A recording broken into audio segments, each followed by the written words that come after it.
পর্ণশ্রীপল্লী নবজাগরণ সমিতি 2022 থেকে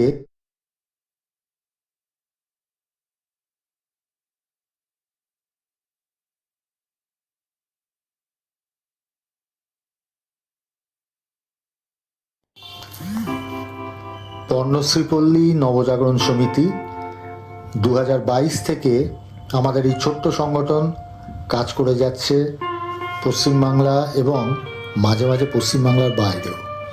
ঠিক সেরকমই একটা প্রোগ্রাম আমরা করেছিলাম ঝাড়খণ্ড রাজ্যের ঘাটশিলার থেকে প্রায় 40 কিলোমিটার দূরে মির্গিটার গ্রামে। আমরা গেছিলাম 29শে সেপ্টেম্বর 2024। উদ্দেশ্য ওখানকার সেই প্রত্যন্ত গ্রামের প্রান্তিক গ্রামের মানুষদের হাতে নতুন জামা কাপড় দেওয়া। সামনে ছিল দুর্গাপুজো। সবাই মিলে বেরিয়ে পড়েছিলাম আমরা। প্রথমে ট্রেনে যাবার মনোবাঞ্ছা ছিল, কিন্তু ট্রেন ক্যান্সেল হচ্ছে, লেট হচ্ছে, বিভিন্ন রকম সমস্যার জন্যে শেষ মুহূর্তে আমরা যে 18 জন গেছিলাম, আমরা ঠিক করলাম যে নিজেরাই চেষ্টা করে একটা ছোট্ট বাস বুক করে নিই। বাসে করেছিল আমাদের যাত্রা উদ্দেশ্য কিছু প্রান্তিক মানুষের হাতে কিছু পুজোর আগে নতুন জামা কাপড় তুলে দেওয়া এবং তাদের মুখের ওই যে হাসি, তাদের ওখানকার ছোট্ট ছোট্ট বাচ্চাগুলো সেই যে সরল চোখে তাকিয়ে থাকা, নতুন জামা কাপড়ের আনন্দে মশগুল হয়ে যাওয়া, এটাই ছিল আমাদের লক্ষ্য। সেইটুকু দেখা, সেইটুকু তৃপ্তি পাওয়াই ছিল আমাদের সেবারের প্রধান উদ্দেশ্য। আমাদের যাত্রাপথ ছিল অসাধারণ। সেকেন্ড হুগলি ব্রিজ ক্রস করে যখন হাইওয়েতে পড়লাম, সাঁতরাগাছি, উলুবেড়িয়া, কোলাঘাট, খড়গপুর, তারপরে সেই লোধাশুলির জঙ্গলকে সাক্ষী রেখে আমরা পৌঁছে গেলাম ঘাটশিলা। যাত্রাপথে বারবারই আমাদের সঙ্গে বিশেষত যারা মহিলারা ছিলেন বাস থামিয়ে তারা ছবি তোলায় মেতে উঠলেন। আমরাও সবাই মাঝে মাঝে বাস থেকে আমাদের নামতে হচ্ছিল, কেননা পথের দৃশ্য ছিল অসাধারণ। আর যেহেতু সেপ্টেম্বর মাস, আগমনীর সুর তখন বাতাসে, চারিদিকে কাশফুল। আমাদের সঙ্গী ছিলেন নিবেদিতা ম্যাডাম। উনি তো আর থাকতে পারলেন না, এক জায়গায় নেবে একেবারে সেই বালিকা হয়ে গেলেন। গাছ, ফুল, কাশফুল সবের মধ্যে নিজেকে হারিয়ে ফেললেন, প্রকৃতির কোলে নেমে পড়লেন। আমরা সবাই নেমে পড়লাম একসঙ্গে। এই যাত্রা ছিল এক দারুণ আনন্দের। ঘাটশিলা পৌঁছতে বড্ড দেরি হয়ে গেল। সেদিন আর প্রোগ্রাম করা গেল না। আমরা ঘাটশিলা শহরে আনন্দিতা প্যালেস হোটেলে আমরা থাকলাম সবাই মিলে। অদ্ভুত আনন্দে কাটলো আমাদের। বিভিন্ন এই ধরনের প্রোগ্রামের ভিডিও বা ছবি এগুলো দেখে অনেকে বলেন, আচ্ছা তোমরা কি কোনো ট্রাভেল কোম্পানি, কোনো ট্রাভেল এজেন্সি? আমরা বলি না, আমরা হয়তো ট্রাভেলার। আমরা বিভিন্ন জায়গায় ব্যক্তিগতভাবে বেড়াতে যাই, গ্রুপেও হয়তো অনেকে আমরা বেড়াতে যাই বন্ধুদের সাথে, আত্মীয়দের সাথে। কিন্তু যখনই পর্ণশ্রীপল্লী নবজাগরণ সমিতির হয়ে আমরা কোথাও যাই, আমরা বলি travel with a noble cause.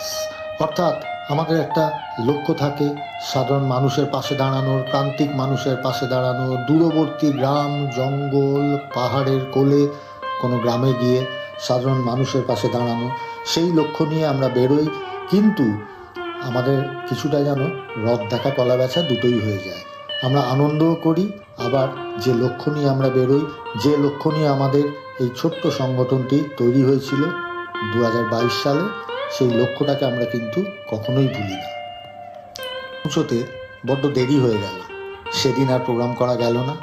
আমরা ঘাটশিলা শহরে আনন্দিতা প্যালেস হোটেলে আমরা থাকলাম সবাই মিলে।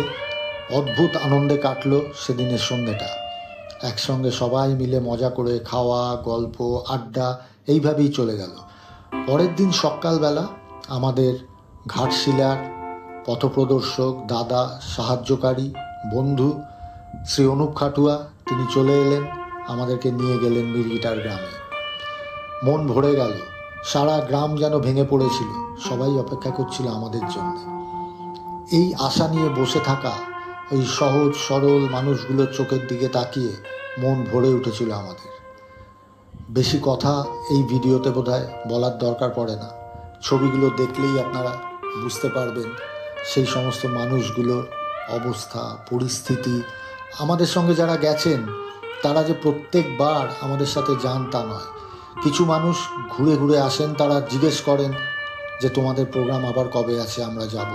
আবার অনেকে গিয়ে এতটাই তারা আনন্দ পান, অনুপ্রাণিত হন, তাদের ভালো লাগে যে তাদের বন্ধু বান্ধব আত্মীয় স্বজন সবাইকে নিয়ে আবার পরের কোনো প্রোগ্রামে যান। আমরা সবার কাছে বলি, যারা এই ধরনের সমাজসেবামূলক কাজ, বেড়ানো সবটা একসাথে করতে চান, তারা আগামী দিনে আমাদের সঙ্গে আসতে পারেন, এক অদ্ভুত আনন্দ পাবেন।